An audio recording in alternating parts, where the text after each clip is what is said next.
നിലമ്പൂർ ഉപതെരഞ്ഞെടുപ്പിൽ ഒടുവിൽ CPM സ്ഥാനാർത്ഥിയെ പ്രഖ്യാപിച്ചു. എം സ്വരാജാണ് CPM സ്ഥാനാർത്ഥി. മുമ്പ് തന്നെ എം സ്വരാജിനെ CPM സ്ഥാനാർത്ഥിയാക്കാൻ തീരുമാനിച്ചിരുന്നു. എന്നാൽ സ്വരാജ് വഴുതിമാറി. തനിക്ക് നിലമ്പൂരിൽ നിൽക്കാൻ താല്പര്യമില്ലെന്ന് സ്വരാജ് പറഞ്ഞു. പക്ഷേ പാർട്ടി ആ ദൗത്യം സ്വരാജിനെ ഏൽപ്പിക്കുകയായിരുന്നു. ഇതോടെ ഒരു കാര്യം ഉറപ്പായി: നിലമ്പൂർ ഉപതെരഞ്ഞെടുപ്പിന് CPM ഒരുപാട് പ്രാധാന്യം നൽകുന്നു. CPMനെ സംബന്ധിച്ചിടത്തോളം നിലമ്പൂർ ഉപതെരഞ്ഞെടുപ്പ് പ്രാധാന്യമേറിയ തെരഞ്ഞെടുപ്പാണ്. മറുവശത്ത് കോൺഗ്രസ് ആകെ വെട്ടിലാണ്. PV അൻവർ ഇടഞ്ഞു തന്നെ നിൽക്കുന്നു.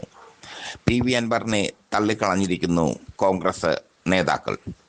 ഈ സാഹചര്യത്തിൽ PV അൻവർ ഏത് രീതിയിൽ പ്രവർത്തിക്കും എന്നുള്ളതാണ് കണ്ടറിയേണ്ടത്. അതിലും വലിയ കുരിശായി മാറിയിരിക്കുന്നത് VS ജോയ് പക്ഷം ഇടഞ്ഞ് നിൽക്കുകയാണ്. VS ജോയിയെ സ്ഥാനാർത്ഥിയാക്കണമെന്ന് കോൺഗ്രസിലെ ഒരു വിഭാഗം ആഗ്രഹിച്ചിരുന്നു. PV അൻവറും VS ജോയിയെ സ്ഥാനാർത്ഥിയാക്കണം എന്ന പിടിവാശിയിൽ തന്നെ നിന്നു. പക്ഷേ അപ്രതീക്ഷിതമായി ആര്യാടൻ ഷൗക്കത്തിനെ സ്ഥാനാർത്ഥിയാക്കി മാറ്റി. UDF വലിയൊരു ഭയപ്പാടോടു കൂടിയാണ് ആര്യാടൻ ഷൗക്കത്തിനെ സ്ഥാനാർത്ഥിയാക്കി മാറ്റിയത്. ആര്യാടൻ ഷൗക്കത്തിനെ സ്ഥാനാർത്ഥി ആക്കിയില്ലെങ്കിൽ അദ്ദേഹം LDF സ്ഥാനാർത്ഥിയായി അല്ലെങ്കിൽ CPM സ്വതന്ത്രനായി മത്സരിക്കും എന്ന ഒരു സ്ഥിതിവിശേഷം ഉണ്ടായിരുന്നു. അത് UDFന് നാണക്കേടായി മാറും. അതുകൊണ്ടാണ് കോൺഗ്രസ് ആര്യാടൻ ഷൗക്കത്തിനെ നിലമ്പൂർ പിടിക്കുക എന്ന ദൗത്യം ഏൽപ്പിച്ചത്. അതേസമയം എം സ്വരാജ് സ്ഥാനാർത്ഥിയായതോടുകൂടി നിലമ്പൂരിലെ ചിത്രം മാറുകയാണ്. പല സ്ഥാനാർത്ഥികളെയും, ഷറോണ അടക്കമുള്ള പല സ്ഥാനാർത്ഥികളെയും CPM നിശ്ചയിച്ചിരുന്നു. എന്നാൽ ഏറ്റവും ഒടുവിൽ എല്ലാവരെയും ഞെട്ടിച്ചുകൊണ്ട് സ്ഥാനാർത്ഥി പ്രഖ്യാപനം നടത്തിയിരിക്കുന്നു CPM. എം സ്വരാജിനെ CPM സംസ്ഥാന സെക്രട്ടറി M ഗോവിന്ദൻ ബന്ധപ്പെടുകയും നിയോഗം ഏൽപ്പിക്കുകയും ആയിരുന്നു. താല്പര്യമില്ലാതെ മാറി നിന്ന എം സ്വരാജ് സ്ഥാനാർത്ഥിയാകാൻ തീരുമാനിച്ചിരിക്കുന്നു. ഇതോടുകൂടി നിലമ്പൂരിലെ പോരാട്ടം കടുക്കും.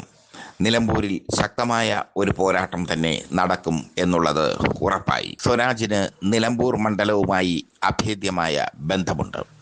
നിലമ്പൂർക്കാരൻ കൂടിയാണ് സ്വരാജ്. അതുകൊണ്ട് തന്നെ എല്ലാ അർത്ഥത്തിലും സ്വരാജ് ശക്തനായ സ്ഥാനാർത്ഥി തന്നെയാണ്. CPMലെ ഏറ്റവും ശക്തനായ സ്ഥാനാർത്ഥി എന്ന് വേണമെങ്കിൽ സ്വരാജിനെ പറയാം. ഈ സാഹചര്യത്തിലാണ് സ്വരാജിനെ സ്ഥാനാർത്ഥിയാക്കിയിരിക്കുന്നത് CPM. ജോയ് പക്ഷം ഇടഞ്ഞു നിൽക്കുന്നത് കോൺഗ്രസിന് വലിയ അങ്കലാപ്പ് ഉണ്ടാക്കിയിട്ടുണ്ട്. അൻവർ കോൺഗ്രസിന് അനുകൂലമായി പ്രവർത്തിക്കില്ല എന്നത് ഉറപ്പാക്കി കഴിഞ്ഞു. അൻവർ ഇടഞ്ഞു തന്നെ നിൽക്കുകയാണ്.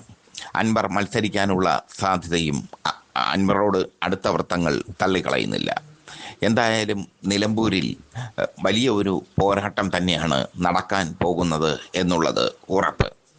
എം സ്വരാജ് വളരെ ശക്തമായ ജനസൗധിനമുള്ള നേതാവാണ്.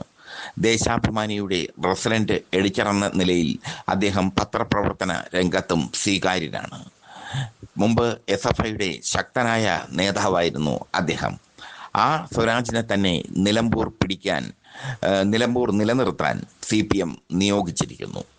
ഇതോടുകൂടി CPMന്റെ തന്ത്രം വിജയിച്ചിരിക്കുന്നു എന്ന് വേണമെങ്കിൽ പറയാം. മറുവശത്ത് കോൺഗ്രസ് അവതാളത്തിലാണ്, വല്ലാത്ത അവതാളത്തിൽ. കോൺഗ്രസിനെ സംബന്ധിച്ചിടത്തോളം വലിയ ഒരു തിരിച്ചടിയാണ് VS ജോയ് പക്ഷം ഇടഞ്ഞ് നിൽക്കുന്നത്. ഇതുവരെ VS ജോയ് പരസ്യ പ്രസ്താവന നടത്തിയിട്ടില്ല. പക്ഷേ കൂടെ നിന്ന് പാരവയ്ക്കും VS ജോയ് പക്ഷം എന്നുള്ളത് ഉറപ്പാണ്. ആര്യാടൻ ഷൗക്കത്തിനെ മാറ്റിക്കൊണ്ട് VS ജോയിയെ നിർത്തിയിരുന്നെങ്കിൽ ഇത്രയും കുഴപ്പം കോൺഗ്രസിന് വരില്ലായിരുന്നു. പക്ഷേ കോൺഗ്രസ് ആര്യാടൻ ഷൗക്കത്തിനെ സ്ഥാനാർത്ഥിയാക്കിക്കൊണ്ട് കൂടുതൽ കുഴപ്പങ്ങൾ വിളിച്ചു വരുത്തുകയാണ് ചെയ്തത്. എന്തായാലും എം സ്വരാജ് CPM സ്ഥാനാർത്ഥി ആയതോടുകൂടി ആകെ മൊത്തം അങ്കലാപ്പിലാണ് UDFനെ സംബന്ധിച്ചിടത്തോളം ഒരിക്കലും പ്രതീക്ഷിക്കാത്ത ഒരു സ്ഥാനാർത്ഥിയാണ് CPM ഇട്ടുകൊടുത്തത്. എം സ്വരാജ് മുമ്പ് പറഞ്ഞിരുന്നു, ആദ്യഘട്ടത്തിൽ നിലമ്പൂർ ഉപതെരഞ്ഞെടുപ്പ് പ്രഖ്യാപിക്കുന്ന ഘട്ടത്തിൽ എം സ്വരാജിനെ സ്ഥാനാർത്ഥിയാക്കണമെന്ന് CPM തീരുമാനിച്ചിരുന്നു. പക്ഷേ എം സ്വരാജ് സ്ഥാനാർത്ഥിയാകാൻ തയ്യാറായില്ല. മറിച്ച് താൻ തിരഞ്ഞെടുപ്പിനെ നയിക്കാം എന്നാണ് എം സ്വരാജ് പറഞ്ഞത്. പക്ഷേ എം സ്വരാജ് ശക്തനായ സ്ഥാനാർത്ഥിയാകുമെന്ന് തിരിച്ചറിഞ്ഞ CPM നേതൃത്വം എം സ്വരാജിന് ദൗത്യം ഏൽപ്പിച്ച് കൊടുക്കുകയായിരുന്നു. എന്തായാലും ഇനി അങ്ങോട്ട് നടക്കാൻ പോകുന്നത് ശക്തമായ പോരാട്ടമാണ്. ഇവിടെ BJP നേതൃത്വം നൽകുന്ന NDAയ്ക്കും പ്രസക്തിയില്ല. BDJS വോട്ടുകൾ CPMലേക്ക് മറിയും എന്നുള്ളതും ഉറപ്പാണ്. അങ്ങനെ വരുമ്പോൾ CPMന് നിലമ്പൂരിൽ ഈസി വാക്ക് ഓവർ തന്നെ ലഭിക്കും. എന്തായാലും നിലമ്പൂർ അംഗം പൊടിപാറുകയാണ്. നിലമ്പൂർ അംഗം CPMനെ സംബന്ധിച്ചിടത്തോളം വലിയൊരു അംഗമായി അവർ ഏറ്റെടുത്തിരിക്കുന്നു. അതിൻ്റെ തെളിവാണ് എം സ്വരാജിനെ സ്ഥാനാർത്ഥിയാക്കി മാറ്റിയത്.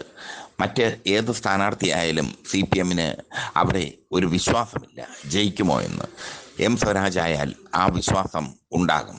അതാണ് എം സ്വരാജിനെ സ്ഥാനാർത്ഥിയാക്കാൻ CPM തീരുമാനിച്ചതിന് പിന്നിൽ. നിലമ്പൂരിൽ ജീവൻ മരണ പോരാട്ടമാണ് ഇനി നടക്കുന്നത്. UDFനെയും LDFനെയും സംബന്ധിച്ചിടത്തോളം 2026 തെരഞ്ഞെടുപ്പിന് മുമ്പുള്ള ക്വാർട്ടർ ഫൈനലാണ് നിലമ്പൂർ ഉപതെരഞ്ഞെടുപ്പ്. തദ്ദേശ സ്വയംഭരണ തെരഞ്ഞെടുപ്പ് സെമി ഫൈനൽ. അത് കഴിഞ്ഞാൽ 2026 മെയ്യിൽ വളരെ വളരെ വളരെ നിർണായകമായ നിയമസഭാ തെരഞ്ഞെടുപ്പ് നടക്കും.